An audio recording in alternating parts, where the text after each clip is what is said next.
Okay, so we're going to play a couple of our training league matches. We just figured we have run out of money at this point, and if we do find a player that we want, we'll have to do some sales that we ideally wouldn't be doing to get him. So we want the cash injection when that happens, and we don't know when that'll happen. It could be tomorrow.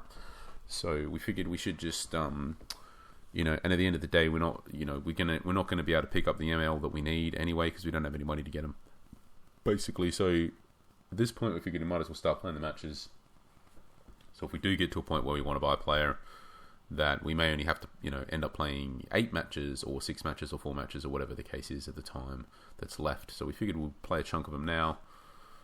Start getting that list down, and hopefully, it is only the first 2 with this guy down. So the first thing we're just going to do is just go to our senior tactic and work out. One, we threw this guy in, and I don't think poacher's the right role. I think we would probably just change him to generic striker.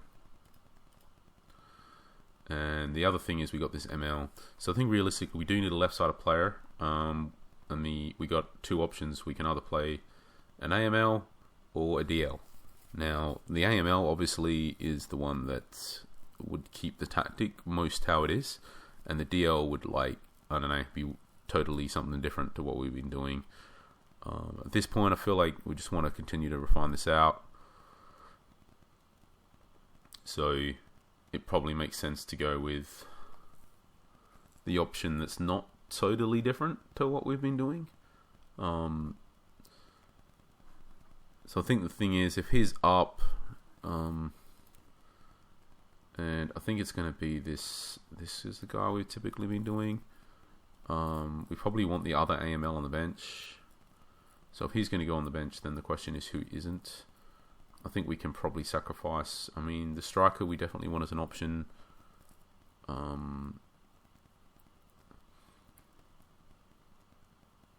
Krieg. We definitely want him in the central defender, and ideally the right midfielder, so we can do that sub to avoid him getting injured if we need. So that doesn't leave much. So at this point, it leaves the AMC or the DMC. I think the DMC is not a very good player. It's likely to be it's less likely to be useful tactically than the AMC, who's quite a good player, basically. So let's put this player on the bench. And then I think there is a question about this. Should this player just be a defensive winger? If they are a defensive winger, they'll just hang back more, be less involved in the attacking play. And I think particularly they're just not particularly good. So I think we do want them a bit less involved, so that the other players are more involved, basically. So let's go with that. We may change that, but let's go with that for now. And we've got our new striker in. So yeah, we'll see.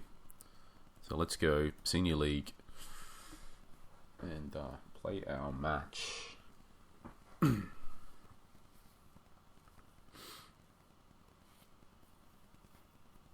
Yeah, so I suppose we're going the other approach rather than waiting to buy a player who can play ML so we can play an ML. We're going the other approach of just playing a couple matches to get him back.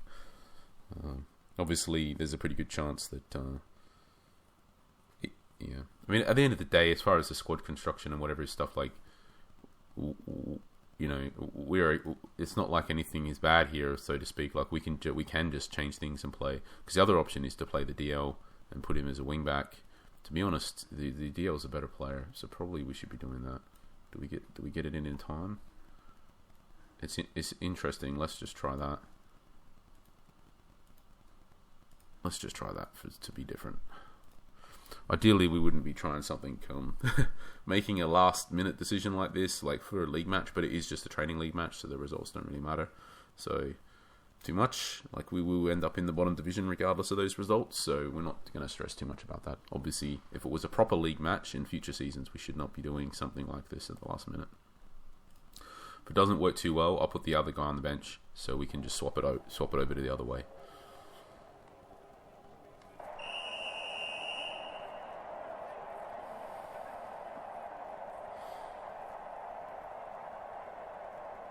Right, that's a very, very, very good start. Brand new striker has scored 2 minutes into his debut.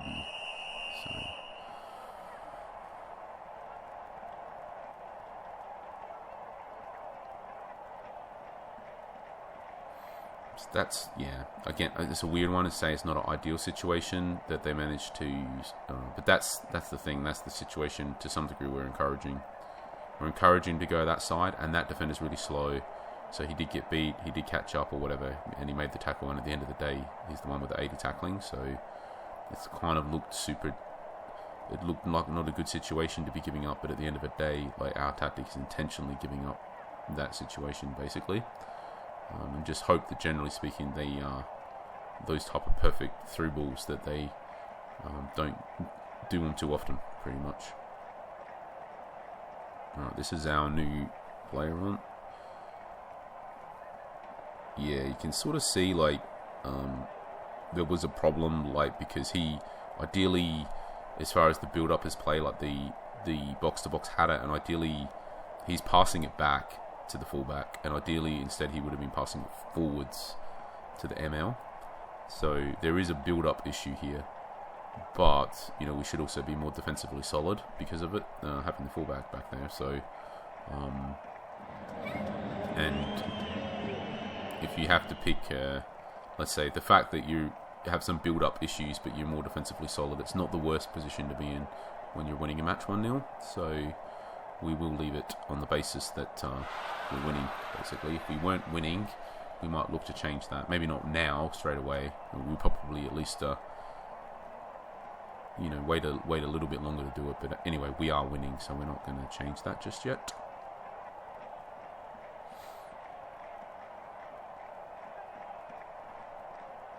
And again, that player was tackled there. Would he have been as stranded, if the ML was up helping him? So that's another sort of tell that we're missing there. That we're sort of like, it's an issue that we've missed the ML. But 2-0 up now. So that's the thing. So it is disrupting our attacking build-up. Two pieces of evidence for that. But we're still scoring even without that help. And like I said, and it does make us more defensively stable. I mean, there's a whole extra defender back there, basically. Like, it makes us significantly more defensively stable. And the thing is, it pretty much blocks off nearly all the other team nearly wanting to, I was going to say, attack down our left or on the right side here, but obviously they just tried. But I think it definitely is more like we're quite overloaded this side defensively, so we should be able to just generally comfortably deal with any attacks down this side, and like we just did. So and they're coming down this side again, and it shouldn't be a problem, hopefully. But the other side is still open, so to speak. So, like, if this guy beats that tackle, then he's clean through, pretty much. So, but that's the idea conceptually, right? Because this guy, in theory, like, very rarely gets beat because he's got 80 tackling. So.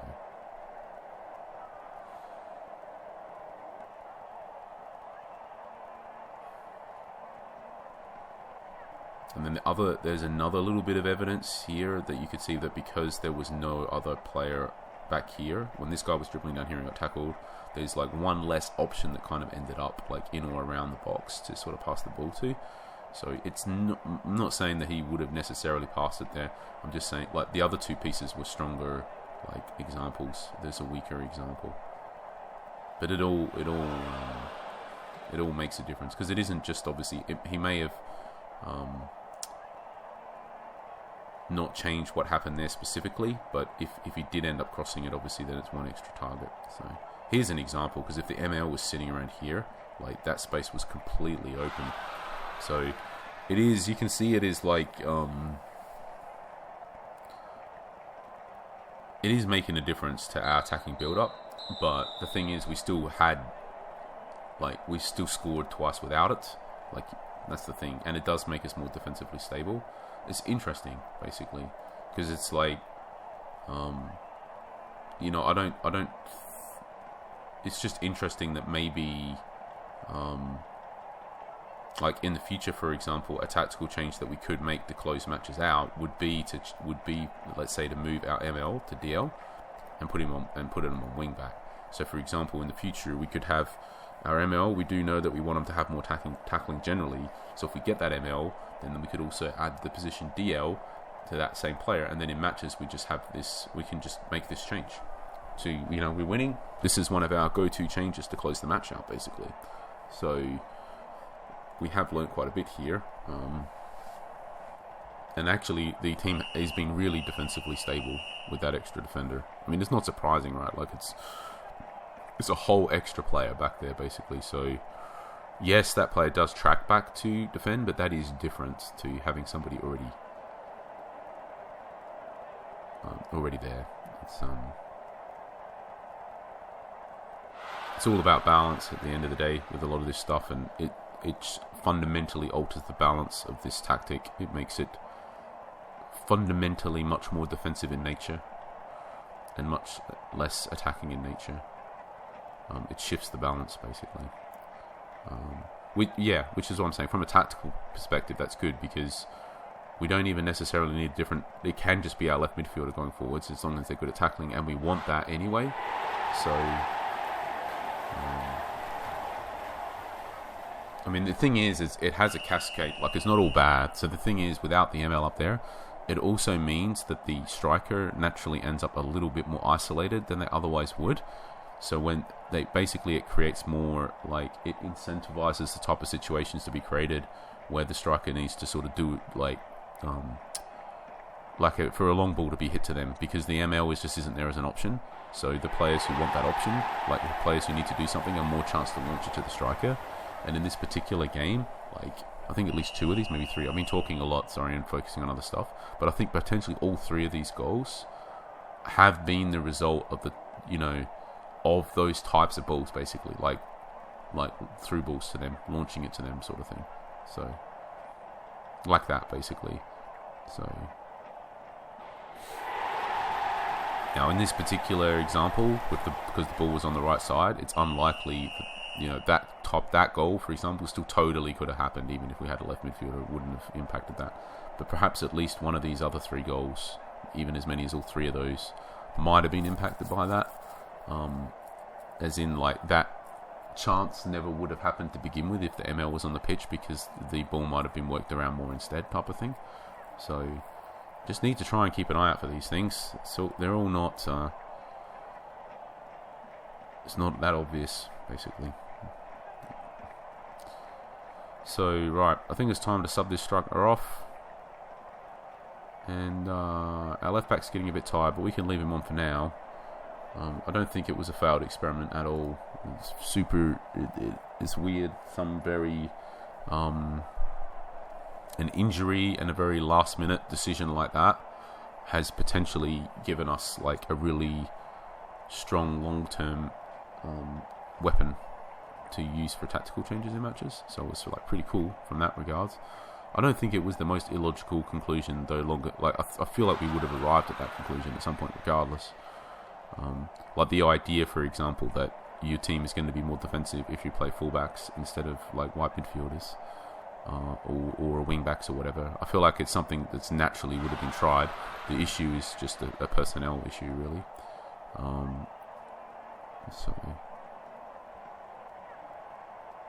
But it's it's cool to know it now. Particularly, it seems like it becomes even more important now when we're recruiting the left-sided midfielder. Like, we already were looking for tackling in them, but the thing is, we might have settled for a player that had, like, 60 tackling, but now if we want them to be able to move back to left-back in matches, that 60 needs to be more like 70, basically. So it makes it harder to find the player because there's additional requirements now. If we are intending to add the position as well, the other interesting thing that it means is that we can look at left backs from the perspective that we will add the left midfield position, so we can be looking at left backs that have the right attributes for our left midfielder. So it's unlikely we'll find one, by the way, that way, but it's possible. So it does make it interesting. Right, we'll just pause to our last couple subs so we can avoid some unnecessary injuries, because the match is done and dusted, so we don't really care about who's tired and who's not. We just care about the couple of players that are the most problematic for us to get down injured. So that's the MR, which ironically is also a player who is tired. And the other one is... who's going to be the most problematic?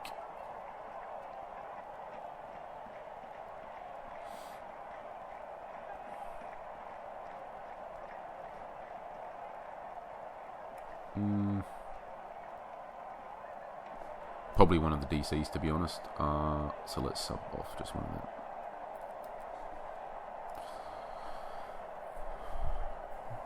The most valuable one for us is that old guy here with the high wages, but at the end of the day, we're not going to... Like, if he ends up just getting injured for a bunch of matches, we'll just sell him, basically. So we're not too bothered about protecting him from injury.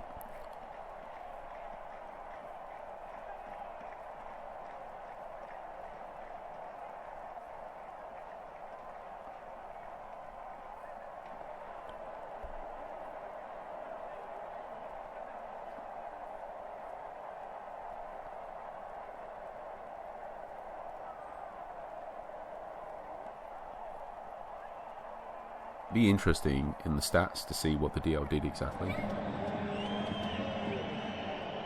Because I'm not sure they did a lot, to be honest, other than deny space, basically. I'm not sure they did a lot besides deny that left defensive space to the opposition, and reduce our attacking capacity down the left side, basically. But let's have a look.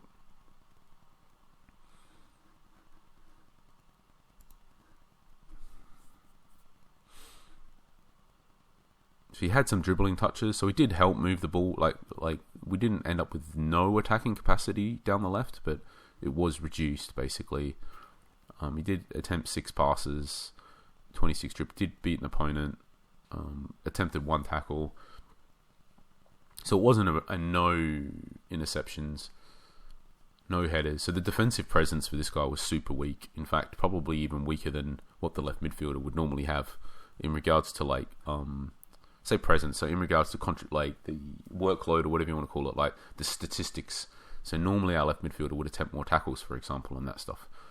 So, but that's effectively the problem. By having the left back, you're basically stopping them from even coming down there at all to begin with. Which is kind of interesting. You can see this as well because the DRC, for example, attempted 8 tackles. So, so it kind of was going back to the type of thing we were doing in the very beginning tactically, where we were kind of just saying, like, don't come down the left side at all and do it all down the right. Whereas we've evolved from that. We're now saying we're happy for the right or the left, and if they come down the left, then we're going to trap them. And we just obviously that's not what's happening here anymore. We're back to the complete denial down the left, and it does mean that our attacking down the left is really restricted. But at the end of the day, despite that, we scored 4 goals anyway. So, and it may not be the case for every match, but I mean, based on what I've seen, I'm not gonna change that for the next match. We'll give it another trial and see if it's as successful.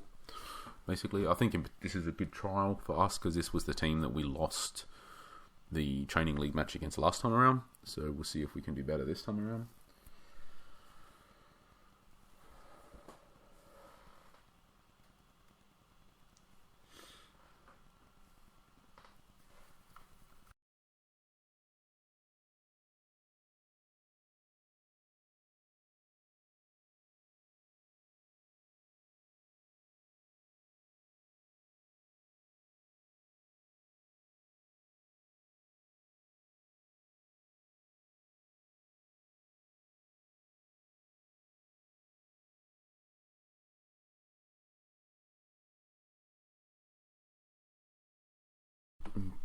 Okay, it's time for the match to start.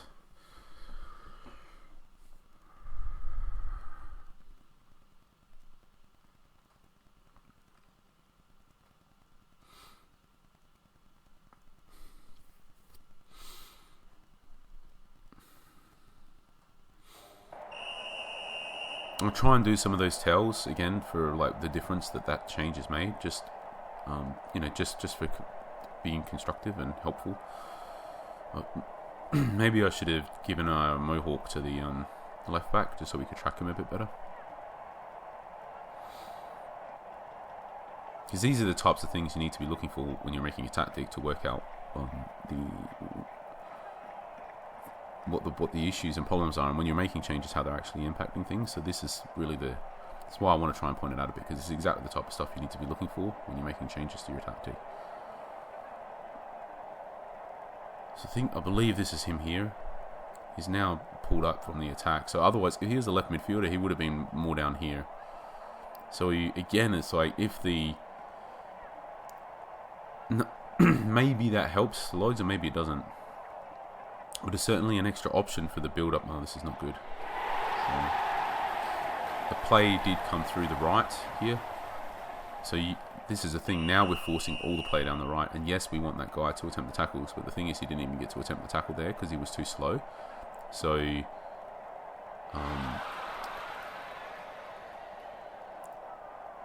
arguably, for example, the existence of the left back, which is stopping them from attacking down the left, forcing them to basically always go down the right when they can just beat our defensive player on the right. Like, arguably that's a problem, right? Because they just scored, basically. So arguably, again, having that left back there made us concede that goal, because to some degree, it influenced it, because if he wasn't there, then maybe the attack goes through the middle, or maybe it goes down the left, and maybe we end up trapping them, type of thing.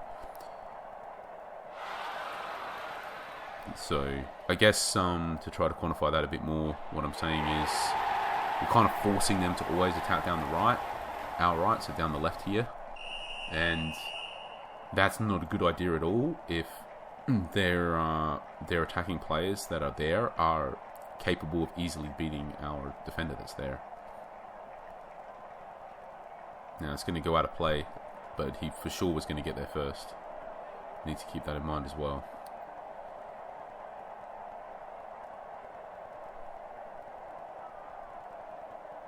Now we've got an injury.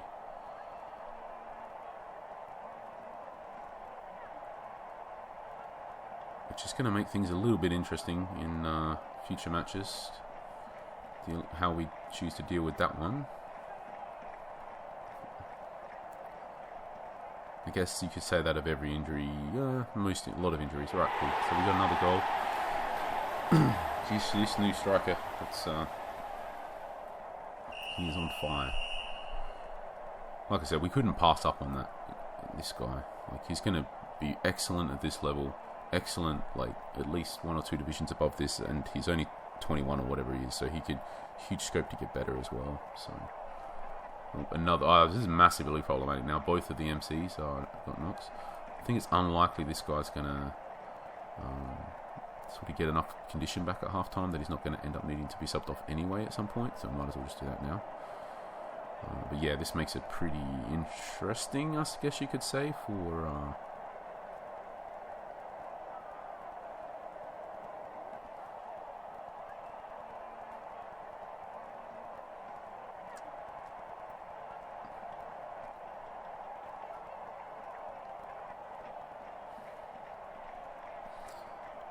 at this point, I'm going to move towards focusing a little bit on trying to just win this match, I think, rather than learning lessons for future matches.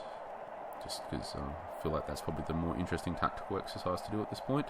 So just made a change. So basically, the issue is we're just trying to say go down this side, but it's a problem because they're beating us down this side. I'm just going to offset this guy here to help compensate for that a little bit, to try to better distribute the playthrough. And the other thing, I'm just going to substitute him for this guy.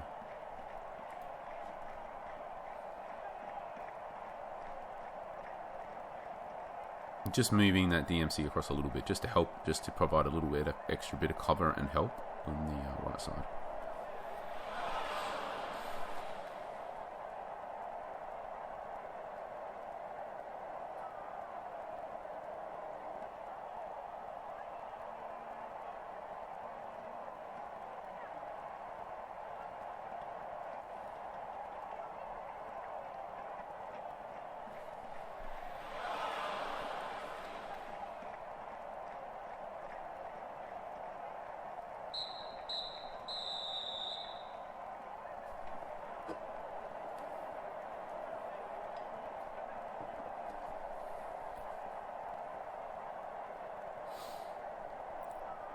And keep going. I just want to keep an eye on those attacks down the right side, which is now out the actual right side because we're going up.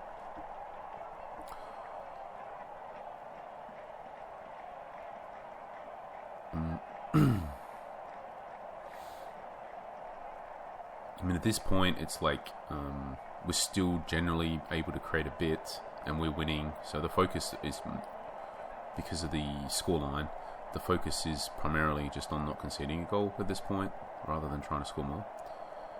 So we, just keep that one in mind.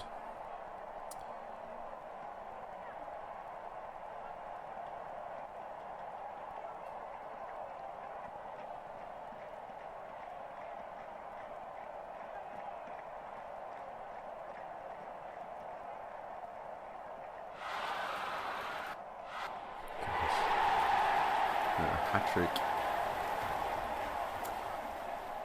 Okay.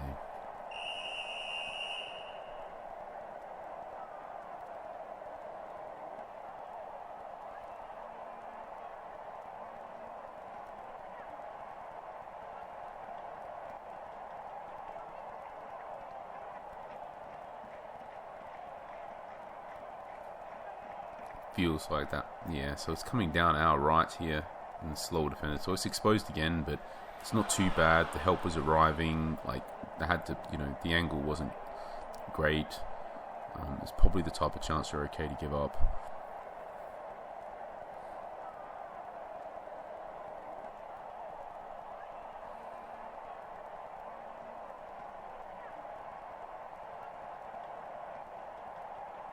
And it feels just like. And again, so to reiterate, the reason potentially why the angle was pushed out a bit wider and a bit worse was because of the offset for the DMC. Their player ended up drifting a bit wider on their attacking run to sort of just space them a bit more from our DMC. So they've ended up naturally drifting a bit wider, and even though they're still getting the through ball and they're still getting the chance is just a little bit wider than it otherwise would be, and it makes a big difference to the difficulty of the chance as to how wide that shot ends up being. So even though it feels like perhaps that that change on the DMC didn't have any impact on that at all, just trying to explain conceptually that the offset there impacts things, even if that DMC themselves isn't winning any tackles or anything like that, because the change isn't necessarily about the DMC winning tackles or anything. It's about moving space, basically. Like, it's about shifting which space is open and which space is defended, and trying to give up certain areas and deny other areas, I guess, like conceptually. So when they are attacking down the right, what I'm trying to say is they're just trying to deny this area here specifically. The area exactly where the DMC is sitting. So basically here, just pushing them out here a little bit earlier than they otherwise would have had to potentially do.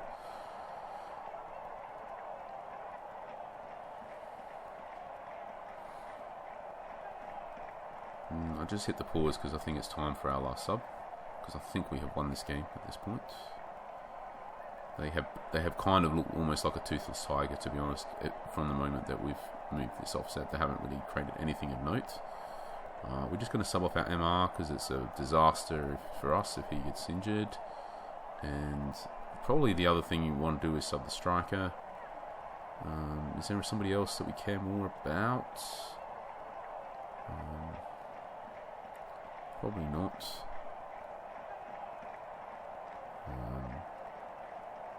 Probably not. Just maybe the DC. We do have to bear in mind that we're still trying to win, but I think this is the better move, because the striker that we're bringing on is actually faster than the one that we just subbed off, and just provides the more opportunity for a through ball to come and an outlet, or for this type of thing to happen, which then takes up time. Basically, if we're up here missing chances, then we're not conceding a goal. So even if the chances that we're going to create aren't ideal, and not the type of chances we want to create, like any type of chance creating at this point is good, just because it alleviates pressure.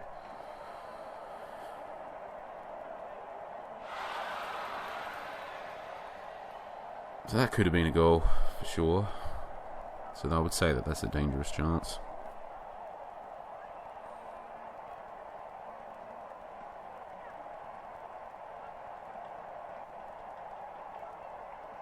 But we could have conceded that and we would still have won anyway. Right, and our keeper's just got injured as well, so that's pretty interesting.